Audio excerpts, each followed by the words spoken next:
ঠিকই আছে, আমার ক্লাস করতে দিবেন না, আর আমিও এমনে এমনে আপনারা ছেড়ে দিব? একেবারে জায়গা বরাবর দিলাম।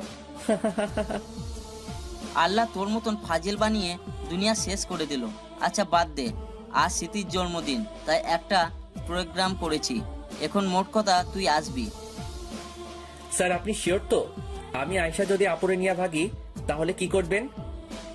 ফাজলামি বন্ধ কর, এখন মোট কথা তুই আসবি ব্যাস। স্যার আমি একা আসতে পারবো না, আমার সাথে আরো একজন আছে। তাহলে ওকেও নিয়ে আসিস। আর একা একা কফি খাচ্ছিস, আমার কই? তারপর আরো এক কাপ কফি অর্ডার করলাম। দুজনে কফি খাওয়া শেষ করে দুজন দুজনের জায়গায় চলে গেলাম। আমিও আড্ডায় চলে যাই, আর কিছুক্ষণ আড্ডা দেই, তারপর ম্যাচে চলে যাই। ম্যাচে অন্যান্য দিনের মতোই কাটলো।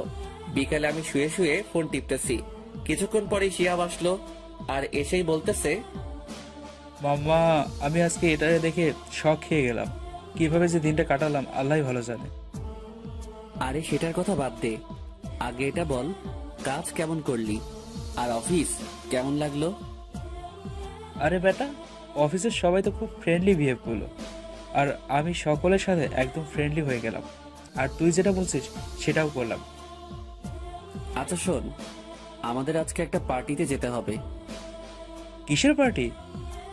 আরে তোরে আমাদের লেকচারার স্যারের কথা বলছিলাম না, ওনার মেয়ের বার্থডে পার্টি। কিন্তু আমার বিন্দুমাত্র ইচ্ছা নাই কোনো পার্টিতে যাওয়ার, কিন্তু স্যার আমাকে সেখানে থাকতে রিকোয়েস্ট করেছে। ওকে, গেলাম। তাহলে চল কিছু কিনে নি। ওকে, তুই যা, চেঞ্জ করে আয়। তারপর শিহাব চেঞ্জ করে আসলো, আর আমরাও চলে গেলাম দোকানে কিছু গিফট কেনার জন্য। শিহাব, তোর পড়ার মতো কিছু আছে? আছে, কেন? না হলে চল কিছু কিনে নেই দুজনের জন্য। আরে বেটা, লাগবো না, আমার আছে, তুই কিন তোর জন্য। শালা চল তো। তারপর চলে গেলাম শপিং মলে। সেখানে গিয়ে আমরা একটা কাপড়ের দোকানে ঢুকলাম, আর দেখতে লাগলাম কি কিনা যায়। মামা তোর কিছু পছন্দ হয়েছে? দেখ ভাই, আমি কিছু দিব না, তুই নে। শালা এক লাফতে দিব, সোজা তোর এক্স এর কোলে গিয়ে পড়বি। মাম্মা, কবি বলেছেন এক্স কে না নেক্সট কে খুঁজো, আর তুই কিনা আমার সেই কালনাগানির কাছেই পাঠাবি? কোন কবি এই হাদিসটা কইল? কেন, আমি কি কইলাম? চুপ শালা, কি পছন্দ হয় সেটা বল। টেনশন নিস না, পরে তোর বেতন থেকে গাইড করবো। আচ্ছা, করিস। তারপর আমরা আবার দোকান দেখতে লাগলাম। আমার একটা কালো কালারের শার্ট পছন্দ হয়েছে, আর শিহাব আমার কাছে একটা নেভি ব্লু কালারের শার্ট নিয়ে আসে। শালা তোর চয়েস তো ভালো, মানাবে আমারে? একবার পরে পার্টিতে যা, দেখবি সকল মেয়েরা তোর গলায় ঝুলে বসবো। তুই কি চয়েস করলি? এই যে ব্ল্যাক শার্ট। ওরে আমার ম্যান ইন ব্ল্যাক রে, তাহলে তো আমাদের জিনিস পছন্দ হয়ে গেল। এবার বিল দিয়ে দেই, তারপর গিফট কিনতে হবে। তারপর আমাদের কাপড়ের বিল দিয়ে আমরা চলে গেলাম গিফট কিনতে। গিফট কিনা শেষ, পরে চিন্তা করলাম আমরা যেহেতু বাহিরেই আছি তাই নাস্তাটাও করিনি, তাই বাহিরে নাস্তা করে নিলাম আর চলে গেলাম ম্যাচে। ম্যাচে গিয়েই আমরা একটু বসলাম, আর তখনই আমার ফোনে ফোন চলে আসে। দেখি স্যার ফোন দিছে। হ্যালো স্যার, আসসালামু আলাইকুম। কোথায় তুই? স্যার ম্যাচে। তাহলে এক্ষুনি চলে আয়, কাজ আছে। আচ্ছা স্যার, আমরা আসতেছি। তারপর ফোন কেটে দিলাম, আর শিয়াবকে বললাম, মামা রেডি হও, আমরা এখনই যাব। আচ্ছা। তারপর দুজনে রেডি হয়ে নিলাম, আর গিফট নিয়ে চলে গেলাম স্যারের বাসায়। বাসার কলিং বেল ক্লিক করতেই স্যার দরজা খুলে আর আমাদের ভিতরে নিয়ে যায়। তারপর স্যারকে আমি শিয়াবের সাথে পরিচয় করিয়ে দেই। স্যার আমাদের দুজনকে দায়িত্ব দেয় অ্যারেঞ্জমেন্টের, গেস্ট আসলে তাদের বসতে দিতে আর তাদের ড্রিঙ্কস দিতে। আমরাও সেটাই করি। আসলে মজাই লাগতেছে, কারণ স্যারের ছেলে নাই, আমাকে তার ছেলের মতো করেই দেখে। এই জন্যই কোনো কিছু প্রয়োজন হলেই আমাকে আগে বলে। আমরা মেহমানদারি করতে ব্যস্ত, হঠাৎই দরজার বেল বেজে ওঠে। আমি গিয়ে খুলি, দরজা খুলেই আমার হোশ উড়ে গেল, কারণ দরজার সামনে সাইমা দাঁড়িয়ে আছে। আমিও তাদের সুন্দর করে গেস্ট রুমে নিয়ে বসতে দেই। তবে সাইমার সাথে আরো 3 জন ছিল, কিন্তু যখন আমি সাইমাকে গেস্ট রুমে নিয়ে যাচ্ছিলাম, সাইমা আমার হাত ধরে ফেলে। আমিও তা ছাড়িয়ে দেই, আর এখন সে আমার দিকে করুণভাবে তাকায় আছে। আমিও বাহিরে হল রুমে চলে যাই। দেখলাম শিহাব আমার কাছে দৌড়ে আসে আর বলে, মামা সেই নাগিনাটা কি এখানে আসছে? সুরভির কথা বলতেছে। আমারটাও এখানে আসছে। আমরা দুজনেই অবাক হয়ে গেলাম, তবে শিহাব অবাক হয়েছে সুরভি আসছে বলে, আর আমি অবাক হলাম সাইমা আমার হাত ধরছে বলে। দুজনেই ফুল শক। তবে আমি এটা বুঝলাম না, একজন বিবাহিত মেয়ে হয়ে সে কি করে পর পুরুষের সাথে এমনটা করতে পারলো। আর সবচেয়ে বড় কথা, সে রিহানকে বিয়ে করছে, কিন্তু রিহানের থেকে সে কেন দূরে দূরে থাকতেছে? আমার মাথায় কিছুই ঢুকতেছে না। তবে এবার মেয়েটাকে আবার টাইট দিতে হবে আমাকে। আমাকে খারাপ বানাইছে, অথচ সেই এখন 12 ভাতারিদের মতো আচরণ করতেছে। হঠাৎ শিয়াবের ধাক্কায় আমি চিন্তার দুনিয়া থেকে বের হলাম। সে আমাকে বলতে লাগে, মামা এখন কি করবি? প্রথম কথা হয়েছে তাদের সাথে আমাদের কোনো সম্পর্ক নেই, তাই তাদের নিয়ে চিন্তা ভাবনা করা উচিত হবে না। তবে আমার মাথায় একটা বুদ্ধি আসছে, কি বুদ্ধি? বলতেছি। তার আগে এটা বল, এখানে সুরভি কোনটা? ওই দেখ, আমাদের সোজা বরাবর একটা লাল কালারের হিজাব করে আছে না, সেটা। আর তোরটা কোনটা? আমার সাথে চল। তারপর শিয়াবকে নিয়ে গেলাম, আর দূর থেকে সাইমাকে দেখলাম। তবে সাইমাকে দেখে আমি শক খেয়ে গেলাম, কারণ সাইমা যে হিজাবটা পরে আছে সেটা আমার দেওয়াই হিজাব। আমি তা প্রথমে খেয়াল করি নাই, কিন্তু এখন এটা দেখে অবাক না হয়ে পারলাম না। তো দোস্ত, কি বুদ্ধি এবার সেটা বল। প্রথম কথা, আমাদেরকে তাদের এড়িয়ে চলতে হবে। তাদের দেখেও না দেখার ভান করতে হবে, কারণ আমরা আর তাদের মায়ায় জড়াতে পারবো না। ঠিক বলেছিস। তবে দোস্ত, যদি সুরভি আবার আমার লাইফে আসতে চায় তাহলে কি করব? তার মানে তুই আজও সুরভিকে ভালোবাসিস? হ্যাঁ রে দোস্ত, আসলে প্রথম ভালোবাসা তো, তাই। তাহলে শোন, সে যদি বলে সে তোর লাইফে আবার আসতে চায়, তাহলে সাথে সাথে অ্যাকসেপ্ট করিস না। আগে তাকে বোঝা যে তুই তার লাইফে কতটুকু গুরুত্বপূর্ণ ছিলি। সেটা কি করে? প্রথমে যদি সে তোকে বলে, তুই অ্যাকসেপ্ট করবি না, তাকে ঘুরিয়ে রাখবি। বলবি আমার মধ্যে তোমার জন্য আর কোনো ফিলিংস নাই, আর প্রতিনিয়ত এড়িয়ে যাবি। তার সামনে তুই অন্য মেয়েদের সাথে হাসি খুশি ভাবে কথা বলবি, ফ্ল্যাট করবি। এক পর্যায়ে দেখবি মেয়েটা তোকে পাওয়ার জন্য পাগলের মতো আচরণ করবে। তোকে অন্য মেয়েদের সাথে সহ্য করতে পারবে না, তোকে পাওয়ার জন্য চোখের পানি পর্যন্ত ঝরাবে। ঠিক তখনই তাকে গ্রহণ করবি। আর যদি ডাইরেক্ট গ্রহণ করে ফেলিস, তাহলে দেখবি সে আবার তোকে ছেড়ে চলে যাবে, তোর মূল্য বুঝবে না। মানে মোট কথা হলো, তাকে ঘুরিয়ে পেঁচিয়ে গ্রহণ করবি, বুঝছিস? আর এখন পারলে তার সামনে অন্য মেয়েদের সাথে ফ্ল্যাট কর, আর দেখ তার মধ্যে তোর জন্য বিন্দুমাত্র অনুভূতি আছে কিনা। যদি সে তোকে অন্য মেয়েদের সাথে দেখে, কোনো কিছু রেসপন্স না দেখায়, তাহলে বুঝে নিবি তার মধ্যে তোর জন্য কিছুই নেই। পরে যার সাথে ফ্ল্যাট করতেছিলি তাকে আমার ভাবি বানাই দিস। আর যদি তার মধ্যে বিন্দুমাত্র অনুভূতি থাকে, তাহলে সে তোকে সেখানে অন্য মেয়েদের সাথে সহ্য করতে না পেরে নিজে চলে যাবে, না হলে টেনে নিয়ে যাবে। আর একটা কথা, তুই যখন সুরভির সামনে অন্য মেয়ের সাথে কথা বলবি, তখন আড়াল চোখে সুরভির চোখ আর হাত দেখিস। যদি চোখে কোনো পরিবর্তন দেখিস আর তার হাত মুষ্টিবদ্ধ অবস্থায় দেখিস, তাহলে বুঝে নিস সে চলে যাচ্ছে। একটা কথা বলতো, তুই এইসব কি করে জানিস? কারণ আমিও যে এমনই করতাম। আসলে এটা সকল মানুষই করে। কোনো মানুষই চায় না তার প্রিয় মানুষটাকে অন্য মানুষের সাথে দেখতে। তো যা, কাজে লেগে পড়। তারপর শিহাব চলে যায়, আর আমিও মেহমানদারিতে ব্যস্ত হয়ে পড়ি। স্যার বলছে সকল মেহমানদের কি প্রয়োজন হয় তা দেখতে। কিছুক্ষণ পরেই অনুষ্ঠান শুরু হয়। তারপর কেক কাটা আর কেক মাখামাখি, এইসব নিয়ে সকলেই ব্যস্ত হয়ে পড়ে, আর আমি অন্য কোনায় গিয়ে দাঁড়িয়ে আছি। হঠাৎ কেউ একজন আমাকে কেকের ক্রিম লাগিয়ে আমাকে ময়দাওয়ালা বানাই দিল। কে এই জঘন্য কাজটা করলো? আমি তার দিকে দেখে শক খেয়ে গেলাম। তোহা, তুই? তোর কি মানে, পার্টিতে কি শুধু তোকে ইনভাইট করছে নাকি? আর শুধু আমি একা না।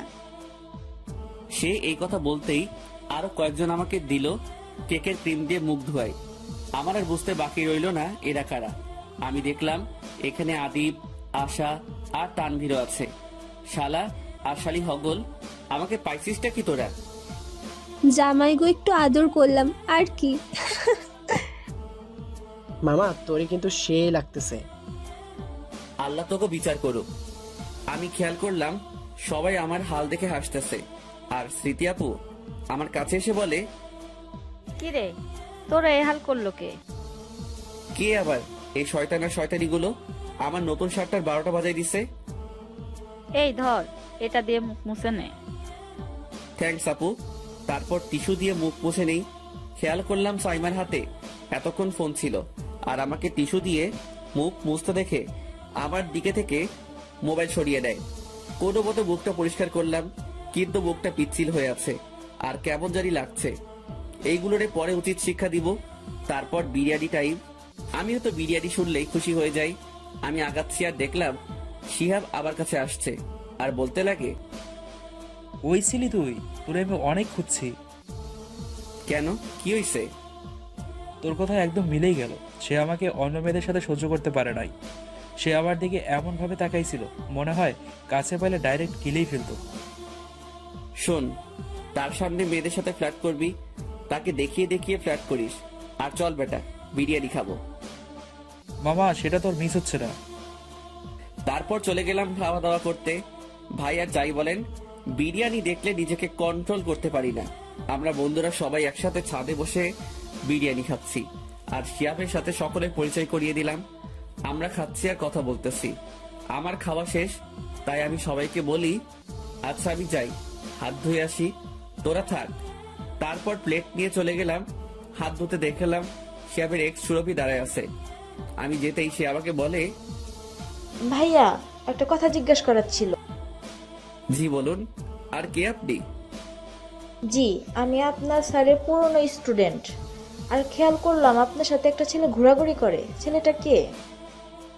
আরে আমার সাথে তো অনেকে ঘোরাফেরা করে। আপনি কার কথা বলতেছেন? জি, এগুলো শার্ট পরা ছেলেটার কথা বলতেছি। ও, সে তো আমার ফ্রেন্ড শিহাব। কেন আপু, তার কথা জিজ্ঞেস করতেছেন? যেহেতু আমি জানি তারপরেও জিজ্ঞাসা করলাম। না, মানে এমনি। সে মনে করছে আমি কিছুই জানি না। আচ্ছা তাহলে আমি যাই, আমার হাত ধুতে হবে। তারপর চলে গেলাম হাত ধুতে। আমি বেসিনের মধ্যে হাত ধুতে ব্যস্ত হয়ে পড়ি। হাতে হ্যান্ড ওয়াশার নিয়ে হাত ধুচ্ছি। এমন সময় কেউ একজন আমাকে পিছন থেকে জড়িয়ে ধরে। কে কে ছাড়েন বলতেছি। ছাড়ার জন্য ধরিনি তোমাকে। আমার বুঝতে বাকি রইল না এটা সাইমা। আমিও রেগে গেলাম। হাত ধুতে নিব তখনই সে কলটা বন্ধ করে দেয় আর বলে, যাক, একটা তো সুযোগ পেলাম তোমাকে পাওয়ার, আর এই সুযোগটা আমি হাতছাড়া করতে পারবো না। এটা কিন্তু ভালো হচ্ছে না। আর আপনি যে এত নিচু মেয়ে মানুষ হবেন তা আমার জানা ছিল না। বাসায় স্বামী থাকার পরেও আপনি পর পুরুষের সাথে, ছি, আপনার মন যে এত নোংরা হবে তা আমার জানা ছিল না। অন্তত বিশ্বাস করো, আমি সত্যি অজান্তেই তোমাকে খারাপ মনে করতাম, কারণ আমি রিহান নিধিকে বিশ্বাস করতাম। আর আমার বিয়ে হয়নি, সেদিন বিয়ে ভেঙে দিই। বিয়ে ভেঙে দেন মানে? হ্যাঁ, সেদিন আমার বিয়ে হয়নি। বিয়ের দিন সকালে তোহা, তানভীর আর আদিপ আমার বাসায় আসে। আমিও তাদের দেখে রেগে যাই। আমি তাদের বাড়ি থেকেও বের করে দিতে চাই। পরে তারা নিধিকেও নিয়ে আসে আর আমাকে সত্যিটা বলে। তারা বলে, হৃদয় আর কেউ না, তুমি। প্রথমে আমি বিশ্বাস করিনি, পরে তুমি তানভীর, তোহা আর আবিদকে স্ক্রিনশটগুলো আর মেসেজগুলো দিয়েছো, তাতেই আমি তোমার সত্যিটা জানতে পারি। সেদিন আমি নিজেকে এতটাই ঘৃণা করতে থাকি যে আমি কিভাবে পারলাম ভালোবাসার মানুষটাকে কাছে পেয়েও চিনতে পারলাম না। তারপর নিধি আমাকে আরো একটা সত্যি বলে। সে বলে রিহান আমাকে আমার সম্পত্তি হাতিয়ে নেওয়ার জন্য বিয়ে করতেছে। আমি সেই মুহূর্তে বিয়ে ভেঙে দিই। রিহান আমাকে জিজ্ঞেস করে কেন বিয়ে ভেঙে দিয়েছি। তাকে আমি সজোরে থাপ্পড় মারি আর তার মুখ থেকে সত্যিটা বের করি। যা শুনে আর নিজেকে ধরে রাখতে পারলাম না, তাই চলে গেলাম তোমার মেসে। কিন্তু দেখি তোমার মেসে তালা দেয়া। আমি সাথে সাথে তোমার ফোনে কল দিই, কিন্তু তোমার ফোন বন্ধ বলতেছে। আমি তোমাকে অনেক জায়গায় খোঁজ করি। আমি ভার্সিটি গিয়েও তোমার বাড়ির অ্যাড্রেস নিতে চাই, কিন্তু তুমি নাকি বলে দিয়েছো কেউ যদি তোমার সম্পর্কে কিছু জানতে চায় তাহলে না বলতে। আমি জানি আমি এখন তোমার মনে ঘৃণার পাত্র হয়ে গেলাম, কিন্তু সত্যি বলতেছি আমি তোমাকে বড্ড ভালোবাসি। আমাকে একটিবার সুযোগ দাও প্লিজ। সরি, আমার মনে আপনার জন্য আর কোনো ফিলিংস নাই। আর আমাকে ছাড়েন, না হলে আমি কিন্তু আপনার চোখে আমার হাতের হ্যান্ড ওয়াশার লাগিয়ে দিব। প্লিজ আমাকে ফিরিয়ে দিও না।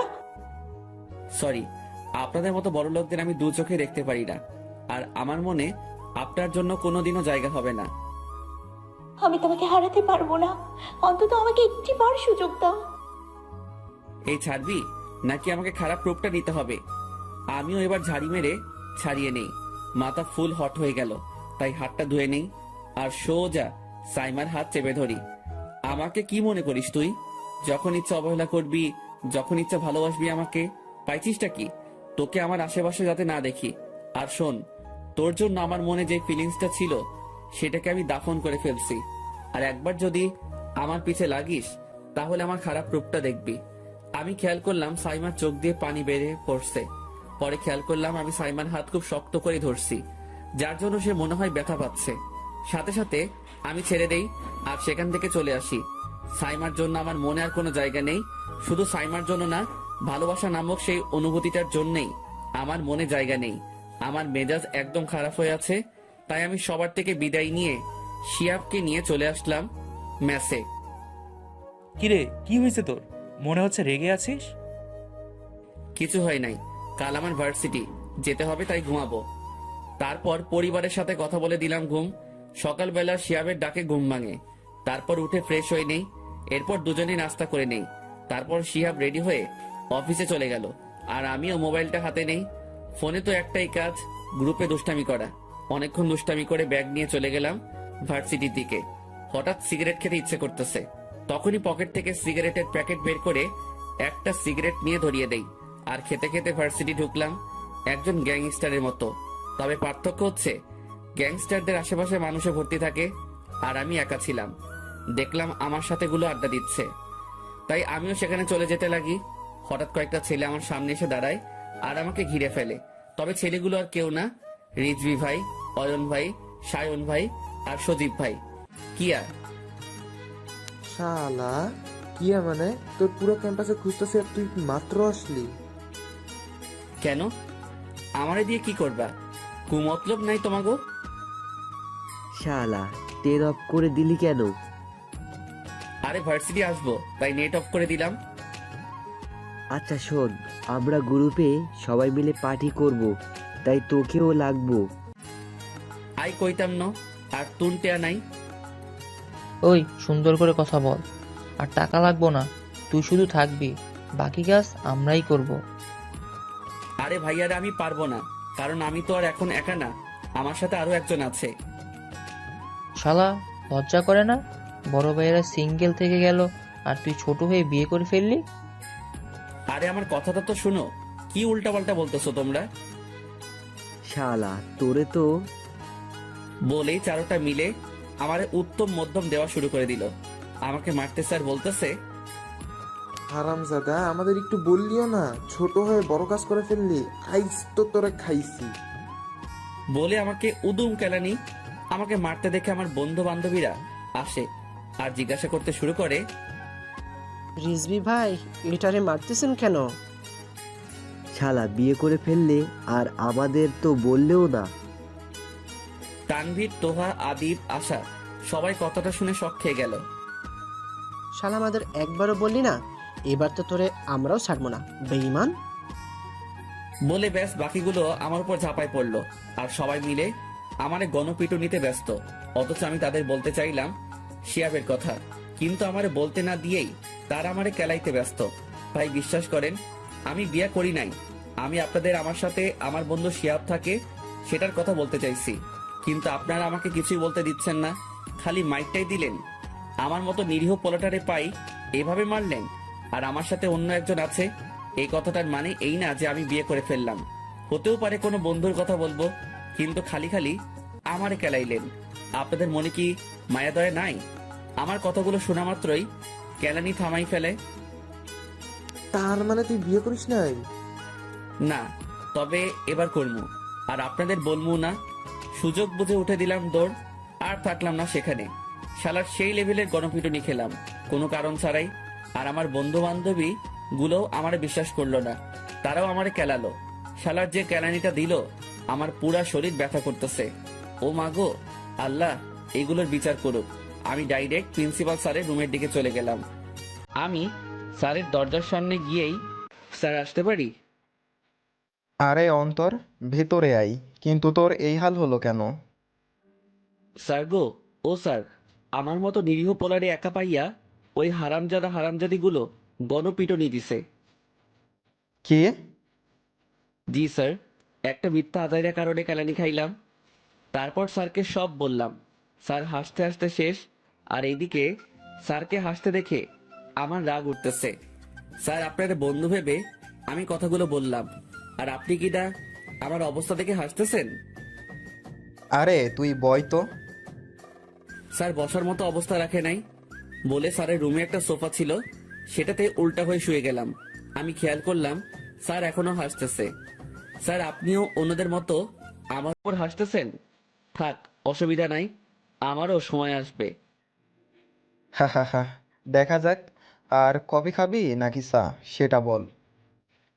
গরম পানির ছেঁকা দেওয়া যাইব। শরীর প্রচুর ব্যথা করতেছে।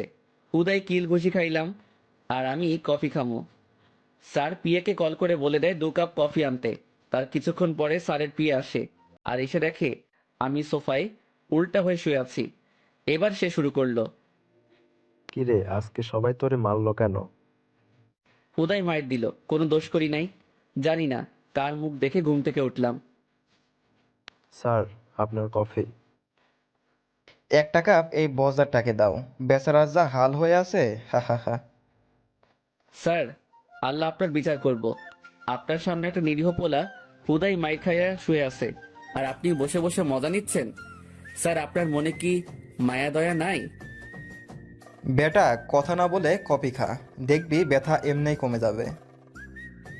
আমিও শোয়া থেকে উঠে বসে কফির মগটা হাতে নেই, আর হাতের মধ্যে গরম চেক দিচ্ছি। এখন থেকে এই পাবলিকগুলোর থেকে যত পারবো নিজেকে দূরে রাখবো। তারা কথা না শুনেই মাইর দিয়ে দিল। তারপর সুন্দর করে কফিটা খেয়ে নেই। স্যার আমি ক্লাসে যাই, কাল একবার ক্লাস করতে পারি নাই। এই অবস্থায় ক্লাস করবি? করতে তো হবেই, সামনে সেমিস্টার এক্সাম আসতেছে, তাই পড়তে তো হবেই। সো আসি স্যার, পরে কথা হবে।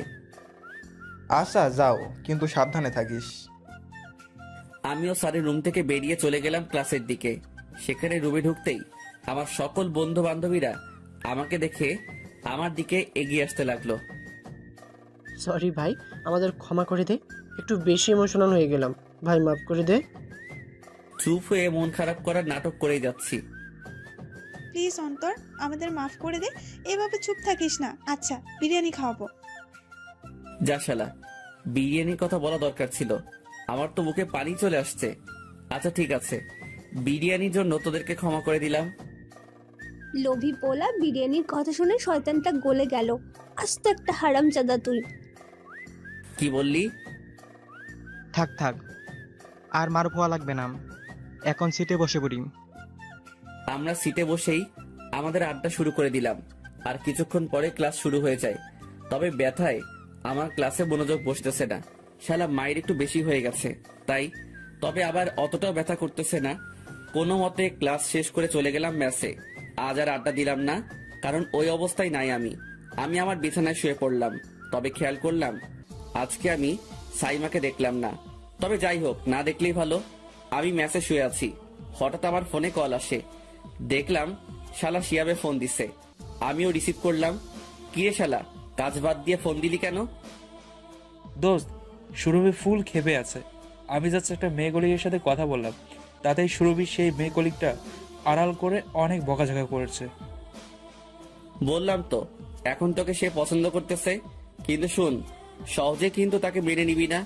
আগে তাকে বুঝাবি যে তুই তার জন্য কি ছিলি। সে এখন তোর যত কাছে আসতে যাবে, তুইও ঠিক তত দূরে থাকবি, আর তার সামনে অন্য মেয়েদের সাথে ফ্রেন্ডলি বিহেভ করবি। মামা, তুই আসলেই জিনিয়াস, কিন্তু তুইও একটার সাথে লাইন মার না। তুই যদি চাস তাহলে আমি আমার একটা সুন্দরী কলিগের নাম্বার কালেক্ট করে দিব। শালা লাথি এখন খাবি না পরে খাবি? শালা ফোন রাখ আর কাজে মনোযোগ দে। সুরভির কথা পরে ভাবিস, পরে কাজে কেয়ারলেস হলে সোজা অফিস থেকে বের করে দিবে।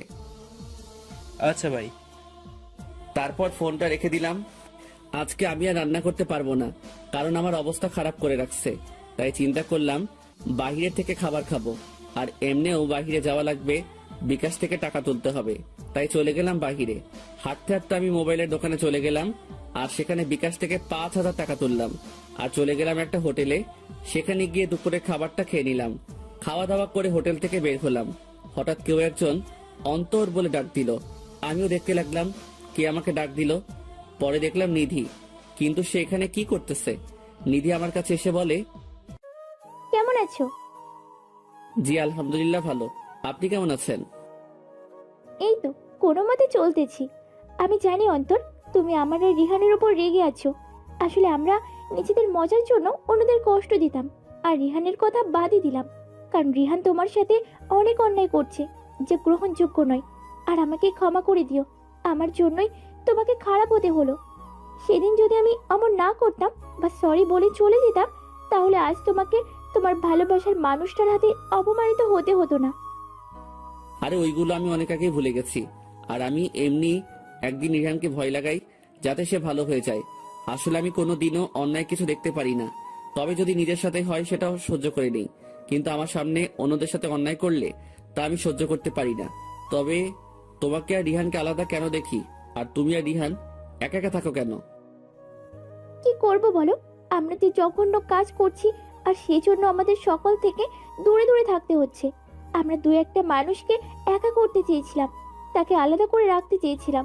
আমরা চাইতাম সবাই আমাদের কথা শুনুক, আমাদের অন্য চোখে দেখুক, ঠিক যেমন তোমাকে সকলে দেখে। তবে আমাদের ধারণা আর তোমার ধারণা একদম ভিন্ন। আমরা চাইতাম রাজত্ব করতে, আর তুমি সবার মন জয় করে তাদের উল্লাসে থাকো। যদি তোমার মতো আমাদেরও মন মানসিকতা থাকতো, তাহলে আজ আমরাও সবার সাথে হাসি খুশি ভাবে চলতে পারতাম। আসলে কথা আছে না, যে যেমন করবে সে তেমন ফল পাবে। আমরা তোমাকে একা করতে চেয়েছিলাম, আর আজ আমরা একা হয়ে গেলাম, কেউ নেই আমাদের পাশে। মৃত্যু, কে বলছে তোমরা একা? কেন দেখো না, আমরা একা একা চলাফেরা করি, কেউ আমাদের পাশে নেই, কারণ আমরা কাজটাই তেমনি করছি যার জন্য ফল ভোগ করতে হচ্ছে। আরে যার কেউ নেই তার আল্লাহ আছে। আর তাছাড়াও তোমাদের সাথে আমিও আছি। আমি তোমাদের কোনো দিনও অন্য নজরে দেখতাম না। তোমাদেরও আমি আমার বন্ধু মনে করি। আর রিহানের নাম্বারটা দেওয়া যাবে? এই নাও। কিন্তু কি করবা? আরে দাঁড়াও তো। আমি রিহানের নাম্বারে কল দিলাম। রিং হতেই সাথে সাথে রিসিভ করলো। হ্যালো, কে বলছেন? এটা কি রিহান দা 420? এই মিয়া, আমাকে 420 ডাকলেন কেন? আর কে আপনি? তোমার দুলা ভাই। কষ্ট করে আলাউদ্দিন হোটেলের সামনে আসো, বাঁচাধন। আমি আসতেছি, তুই ওইখানেই থাক। তারপর ফোন কেটে দিল। আর আমিও হাসতেছি আর নিধি অবাক চোখে তাকায় আছে। আমরা দুজনে কিছুক্ষণ ওয়েট করলাম। কিছুক্ষণ পর রিহান আসে আর আমিও তাকে ডাক দেই। সে আমার দিকে অবাক চোখে তাকায় আছে। সে আমার কাছে আসলো। এসেই, ভাই আপনি ফোন দিছেন? হ, আর ভাইয়ের আগে দুলা লাগাতে পারলি না বেটা? সে আমার কথা শুনে হা হয়ে আছে আর নিধিকে দেখেও চমকে গেল। এভাবে কি দেখিস? আগে এটা বল, দুপুরে কিছু খাইছিস? না ভাই, একটু দেরি আছে। কেন ভাই? চল রেস্টুরেন্টে গিয়ে কিছু খাবো। আচ্ছা ভাই, চলেন। তারপর আমি, নিধি আর রিহান চলে গেলাম রেস্টুরেন্টে। সেখানে ভিতরে ঢুকে আমরা একটা টেবিলে বসে পড়ি। আমি নিধিকে বলি, কি খাবেন বলেন? নিধি আমার দিকে হা করে তাকিয়ে আছে। আসলে তাকাবারই কথা, এখানে হা করে দেখার কিছুই নাই। কি খাবেন বলে ফেলেন, নাকি বিরিয়ানি অর্ডার দিব?